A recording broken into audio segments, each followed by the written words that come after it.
Today's a little bit different, I'll be honest. I was going to continue on with the Sermon on the Mount series, and I just think it's important that we stop and just take a quick sermon just to say, Moms, thank you. Thank you for what you do. Thank you for your endless supply of love and grace. Thank you for always caring for us. I came across this, and I think this is really kind of cool. It says, when the good Lord was creating mothers, he was into a 6th day of overtime when an angel appeared and said, "You're taking a lot of time on this one." God replied, "Have you seen the specs on this one?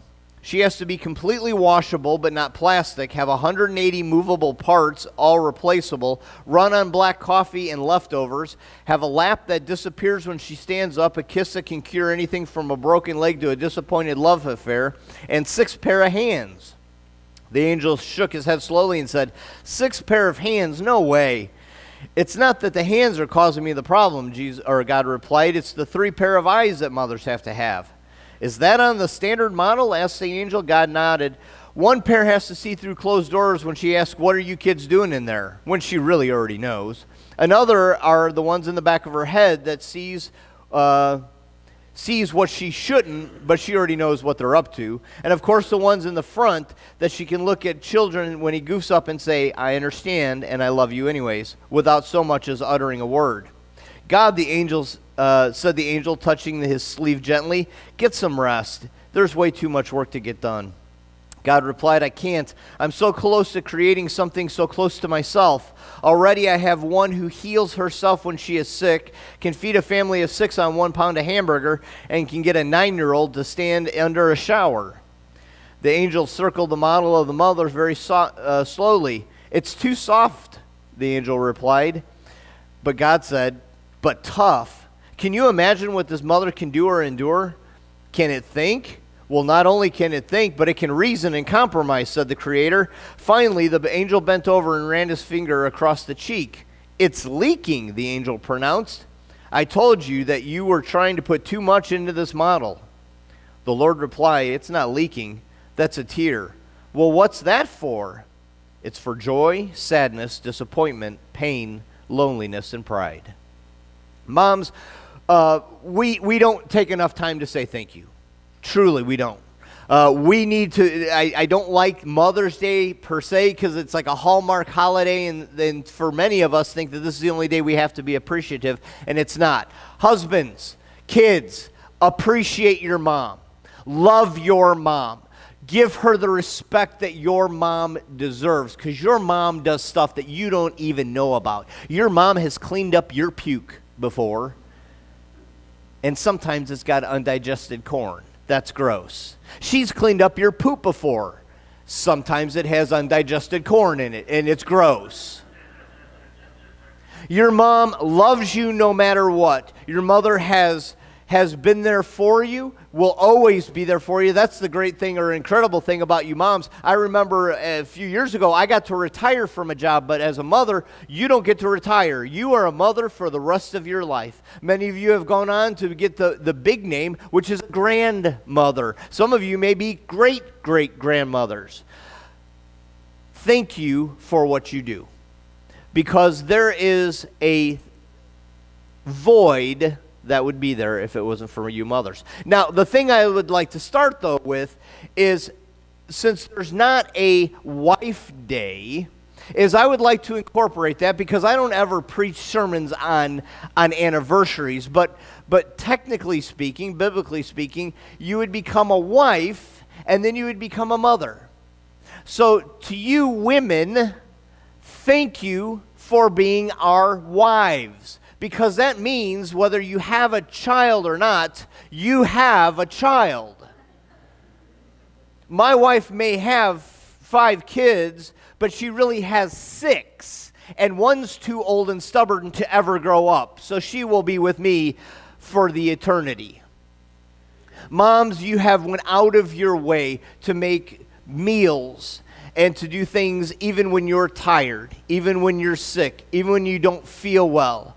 I have seen my wife do things that I'm like, no, there's been many times I'm like, I'm sitting down, I'm tired. She's like, well, I still have these things to get done. She got up at 4 o'clock in the morning because the fur babies were whining, and she had to get them out to start her day. Not too long ago, we had a little issue where one of our freezer doors got left open.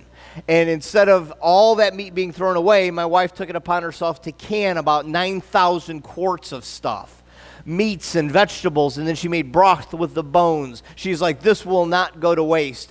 Moms, you do things that we have no idea what you do. I can walk past, we have 2 corgis, I can walk past a fur ball and not even see it. Doesn't bother me at all. Don't care. My wife can see it from a room that is not even connected. Moms, you take care of us. You provide for us. You dress us.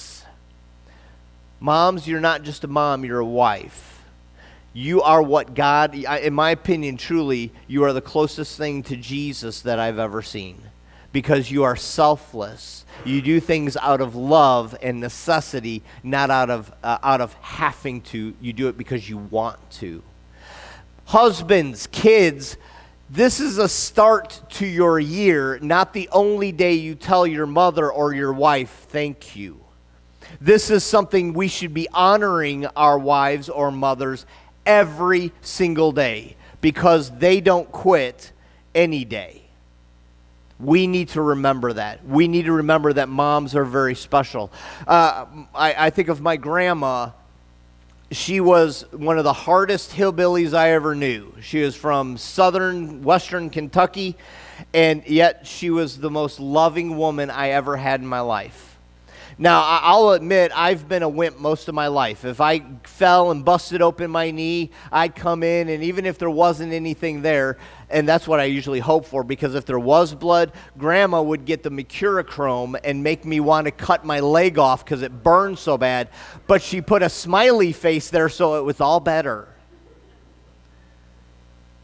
It didn't matter what I did. There was always a loving embrace. There was always a kiss. There was always encouragement. Moms, you never stop loving your husbands or your kids or grandkids or great-grandkids or great-great-grandkids.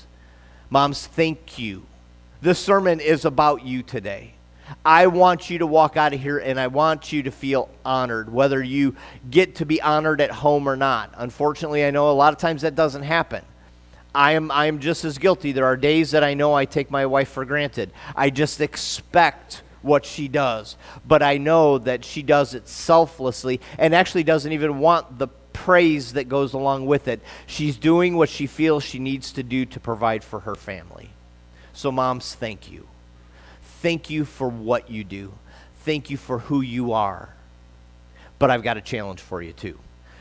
I'm sure many of you have heard this before, but we're going to go through it anyways, and this is Proverbs 31. In my Bible, it says a description of a worthy woman, but I think this is an absolutely beautiful description of what women are in our life.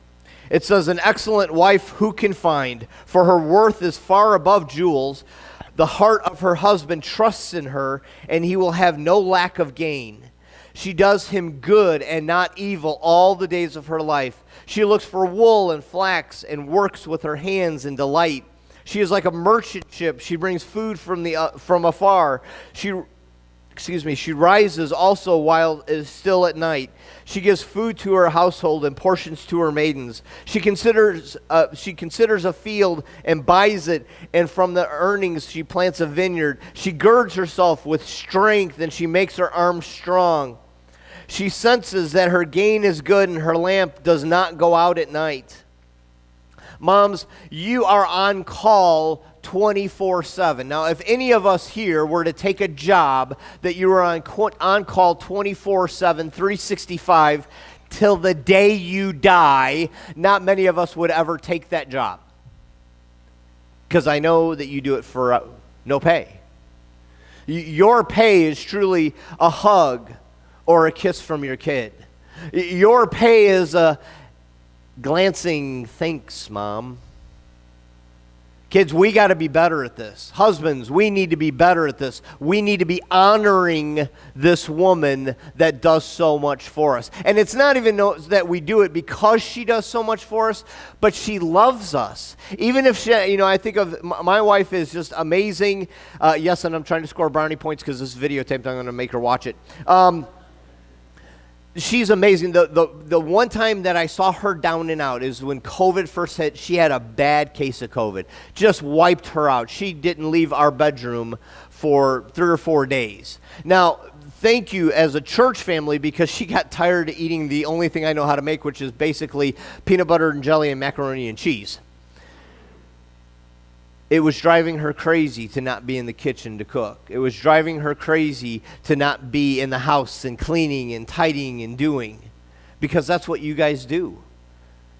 You just do, and we appreciate that. We thank you for that. We thank you for the wives and the moms that just continue to do all of this. She senses that her gain is good. Her lamp does not go out at night. She stretches out her hands to the staff, and her hands grasp the spindle. She extends her hands to the poor and stretches out her hands to the needy. She is not afraid of the snow for her household are clothed in scarlet. She makes coverings for herself. Clothing is fine linen and purple. Her husband is known at the gates, and when he sits among the elders of the land. She makes fine linens and sells them, and supplies belts to the tradesmen. Strength and dignity are her clothing, and she smiles at the future.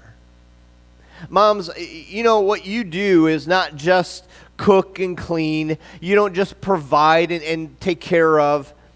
Moms, I truly believe, dads, I got it. Next month you get your little sermon of pumping you up. But we as dads, we go to work.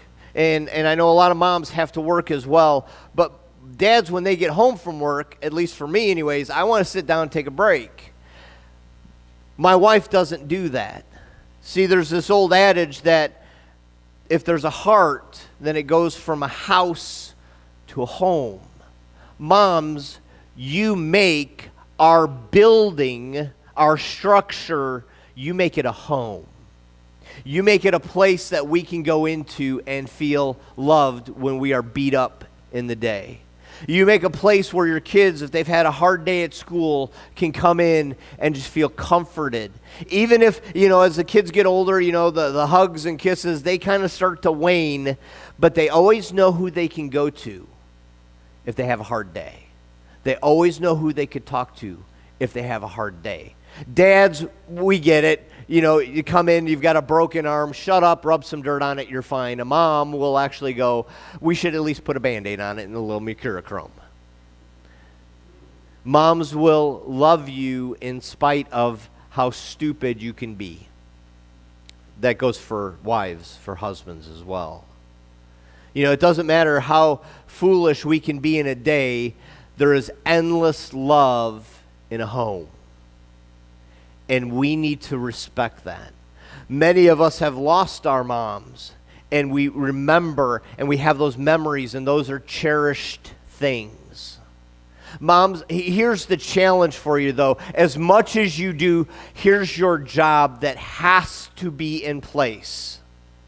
This has to be in place. Moms, I need you to continue praying for your kids. Moms, I need you to continue praying for your husbands. Husbands, kids, be praying for your mom. We know, I truly believe that the only reason I am here today in front of you was 2 women in my life. One was my grandma when I graduated high school and went to Bible college, and she died just right in the middle of me being in college. Eventually, I would drop out of college, go into a different career. But it was about 14 years ago, 15 years ago, I think it was. I went to my wife and I said, you know what? I got this crazy idea. I need to go back to Bible college. And I'm expecting her to be, the strong one and say, you're too old, you're too stupid, we don't have the money, we've got 3 small kids. And she didn't. She said, if the Lord placed it on your heart, You got to go. She was my encouragement to ever do this. Moms, wives, you have more impact on the lives of your family than you ever could even realize. Thank you. From me, husbands, kids, tell them today how much you love them, how much you respect them. Because no matter what, they're going to continue to pray for you. They're going to continue to pray for your journey in life. Moms, if you do anything, it's pray for your kids, pray for your grandkids, because they're coming against things in this world that I did not come across in high school.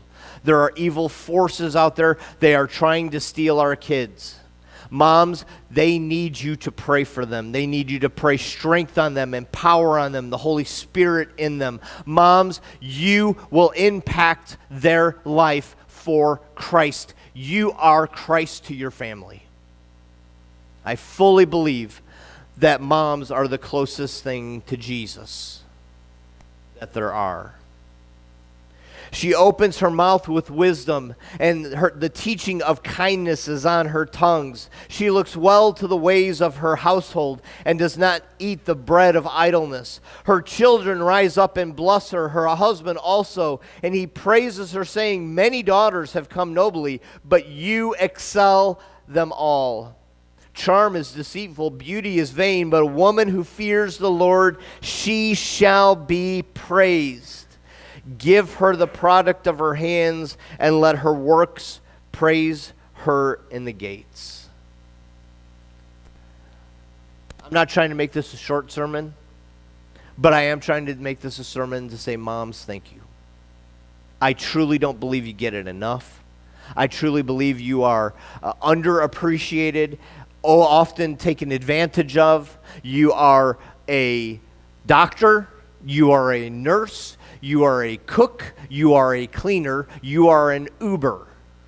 You are the ones that will raise, many will raise food and then take what you raise and put it on the table so it's edible to eat.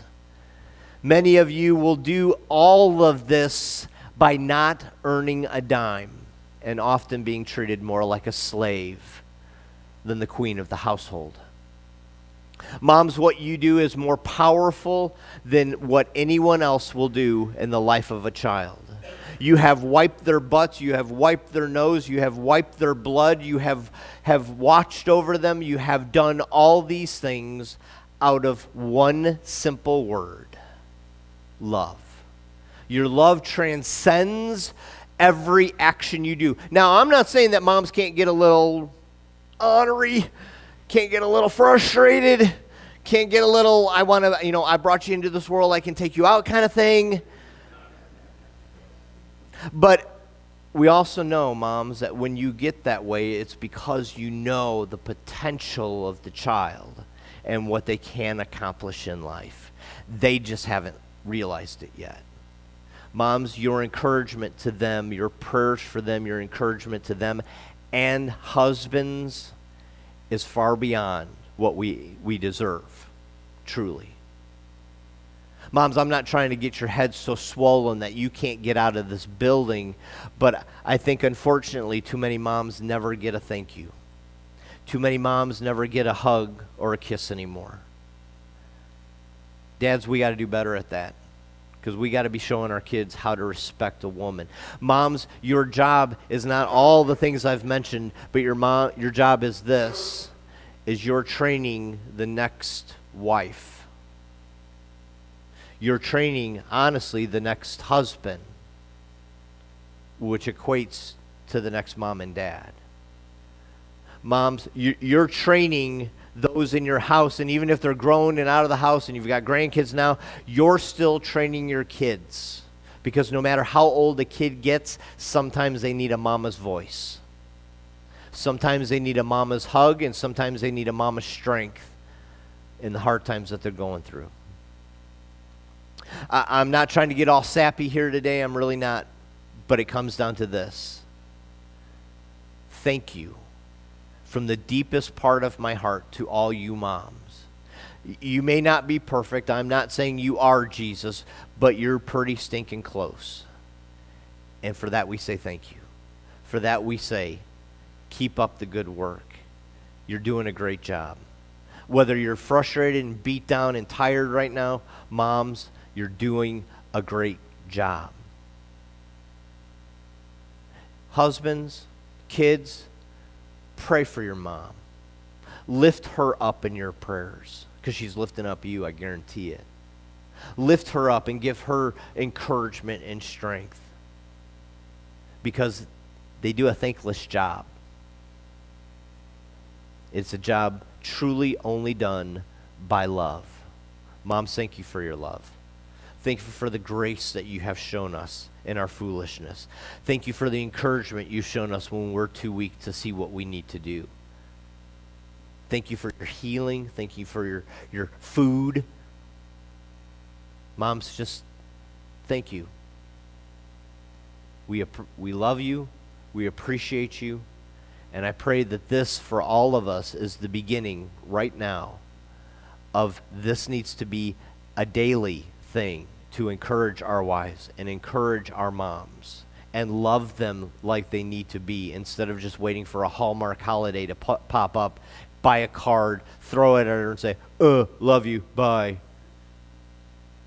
I bet you 95% of moms and wives would prefer a hug and a kiss that's deeply sentimental and sincere than any box of chocolate or any flower that's going to die. Husbands, today, thank your wife for being a mom of your kids. Kids today, go to your moms.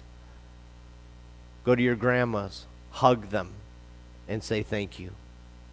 Give them a kiss and not a peck. I'm saying give them a hug and a kiss that says, I love you and I appreciate you and I thank you for all that you have done.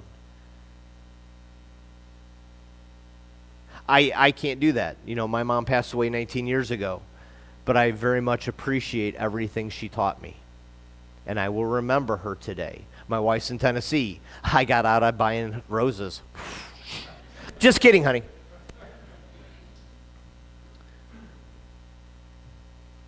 Moms, I just don't know. I can't say enough. I really can't. I've been thinking about this all week. I was just going to do my normal sermon and just finish on, and I thought, you know what? That's the problem. That's the problem we have, is we just go, it's just Mom. She knows. I don't think many of you know as much as we love and appreciate you. I wanted to stop today, take a break from the sermon series, just to say 2 words.